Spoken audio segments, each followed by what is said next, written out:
Alright, welcome to this new video in my chess set series, which will be this time about making the rook. So first, before I get started, let me just show you a few shots of my finished pawns, because in the last video I was working on the pawn. I now have all my 16 pawns ready, so let me just show you a few shots of those pawns.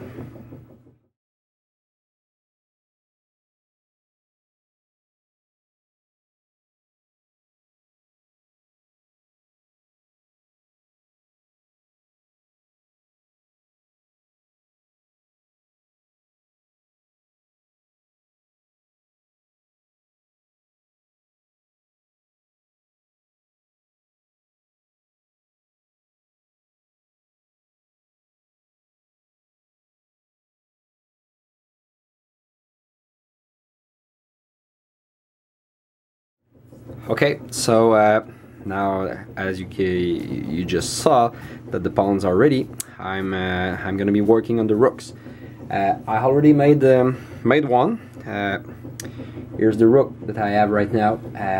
I made a first prototype, which was not exactly like this one, but I came up with this one on the second try, and I really do like how it looks right now. So I used the same technique with the hole at the bottom for the weight later on, and I'm pretty happy of how it turned out. So I'm gonna try to make another one out of rosewood this time. So I have this blank here, which is already attached to the lathe using my little piece of chucking jig right now. If you want to see how I made this and how it's chucked, just watch my pawn video. I'm not gonna go through all of this again in this video. So now I'm gonna be trying to replicate this rook. And just before I get started, I think I showed this already in my other videos, but I'm using this design right here. I have all the pieces on this sheet. This is a design that I found in the web. This one is the pawn. This one is done. Now I'm working on the rook, and I'm using this sheet to mark some dimensions on paper before I work, and later on you will see that I will mark those on the actual piece of wood. So first step is gonna be to reduce the diameter of the whole blank so that it matches the outer diameter of the rook at the base here. So first I'm gonna just go on and use the calipers to find the diameter of the base, just like that. I tend to set it a hair larger than the real one, so that I can, you know, when I sand or anything, I achieve the final diameter. So I'm gonna use the parting tool and work from the base all the way up to have the diameter.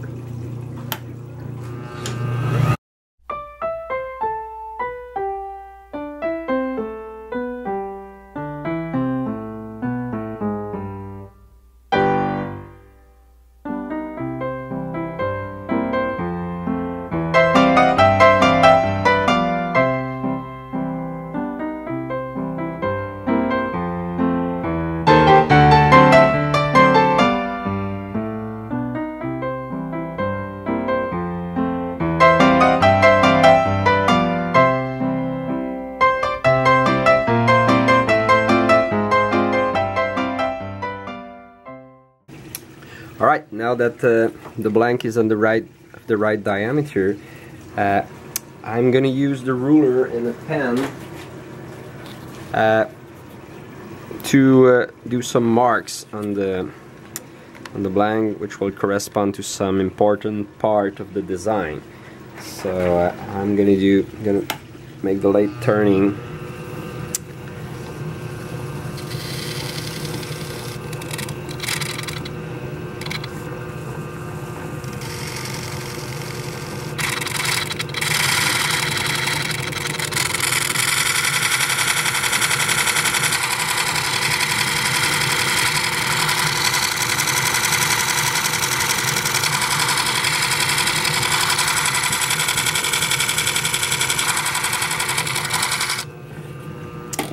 Okay, let's see if it matches. Looks good. So I'm thinking that the next step is just gonna be to use the parting tool again to cut this top part so that the blank has the right overall length. So let's do that.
Okay, the blank is now of the right length, so the next step is probably gonna be to reduce this part right here so that it fits the base of the column and work the bottom. So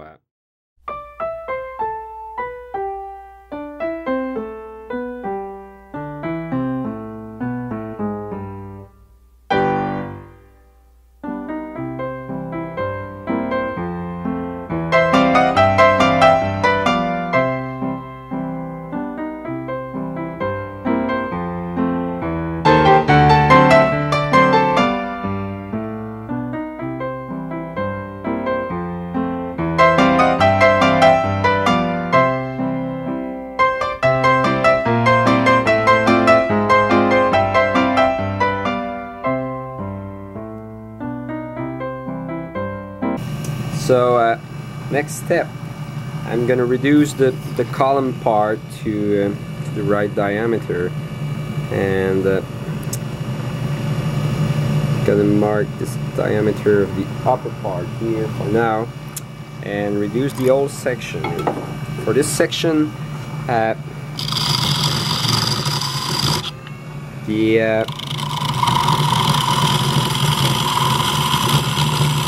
I mean, this section is pretty straight, you know.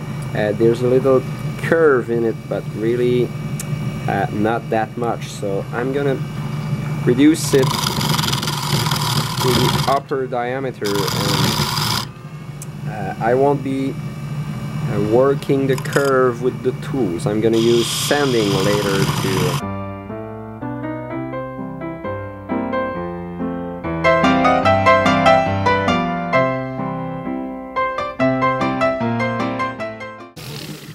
Okay, so I like it right now. It's really rough yet, but it gets the idea of the straighter part, and I think I'm gonna just leave it like that and try to make the little curve with sanding later. So okay, next step is gonna be to reduce the head to the right diameter. So I'm going to be using the outer diameter of this little notch here for the whole head for now.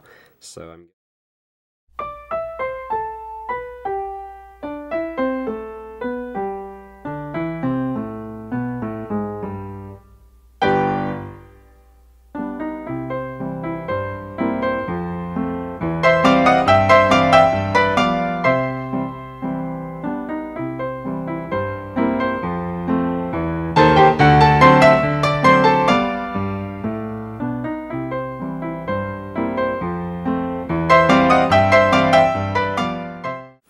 okay, for some reason the camera stopped recording on my last segment, but I was working on the groove here, and the only part that I didn't record was the actual I worked on the head here. I used this Q chisel to reduce the diameter of this section and only keep this little groove.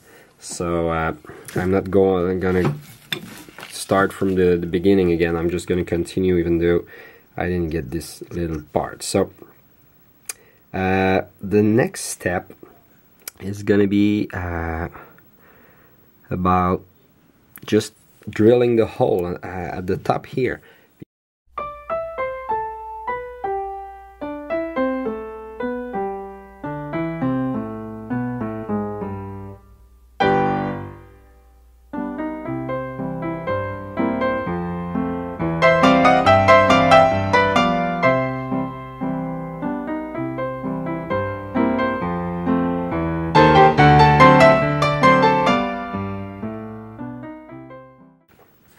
The next step, which is quite close to finishing this piece, is going to be about cutting those little gaps. So the technique that I use to mark the gaps, I want 6 gaps, each at equal distance, is this little piece of paper right here. Let me just double check. Yeah, it's the right diameter. It's the same as the other ones. So alright, so I use this piece of paper.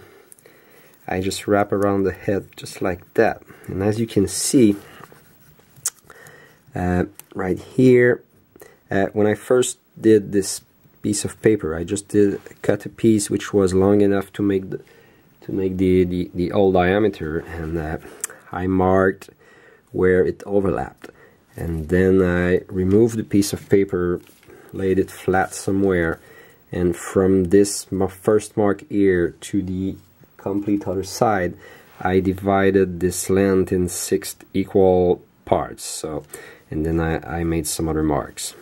So now I can wrap it again around, just like that, and make sure it rests flat on the head. As you can see, it corresponds to the diameter.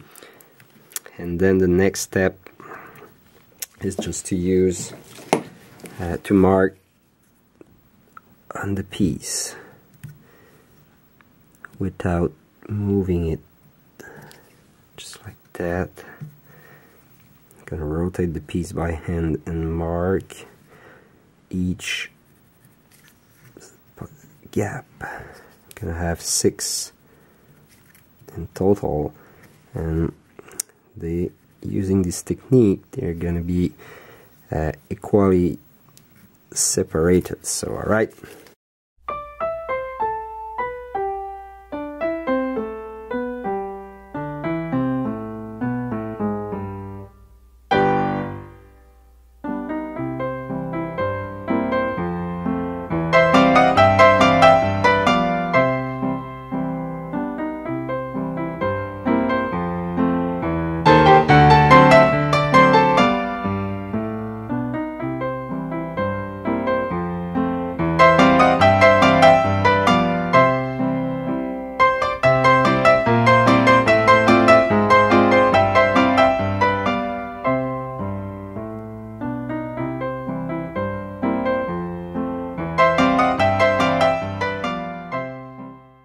Okay, now that all the 6 cuts are done, I'm going to be using a little file I have right here, which is a square file, to finish the gaps, because the saw didn't make at all the right size, and this little file is what I use to make the final dimension of those notches.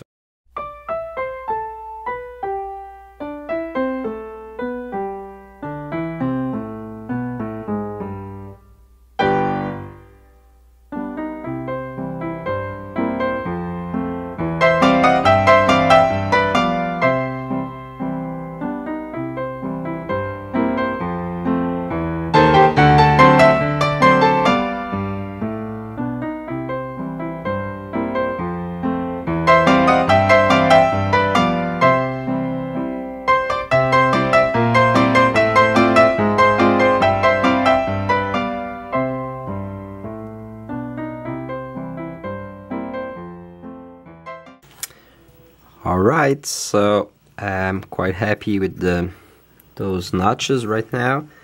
I think they are pretty much the same as the original ones. So the piece is now almost done for the main part. The next step is going to be to sand everything and work this part here, especially to make this a little round. So I'm gonna start with 150 grit and work my way to 320. So.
So sanding is almost done.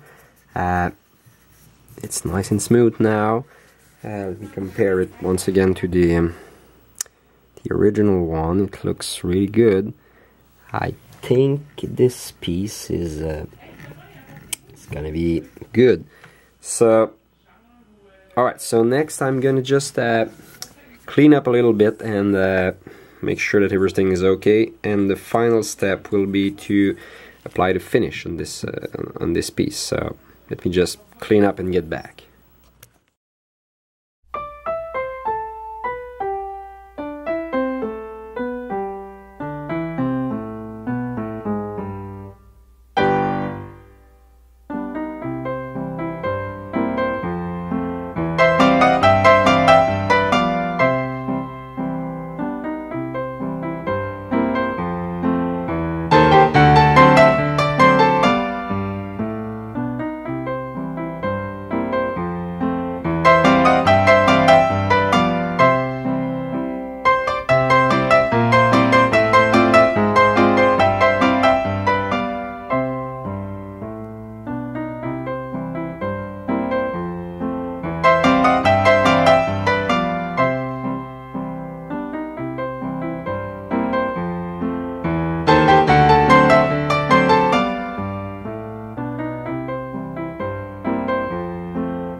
Okay, so piece is now finished. Just gonna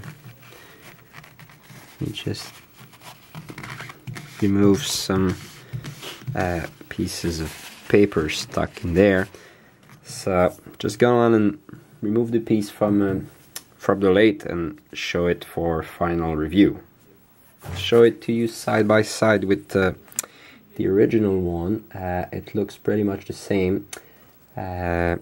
It's actually the same height, the same width at the bottom, the same diameter, the top two.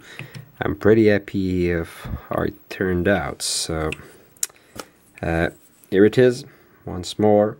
So the finished rope.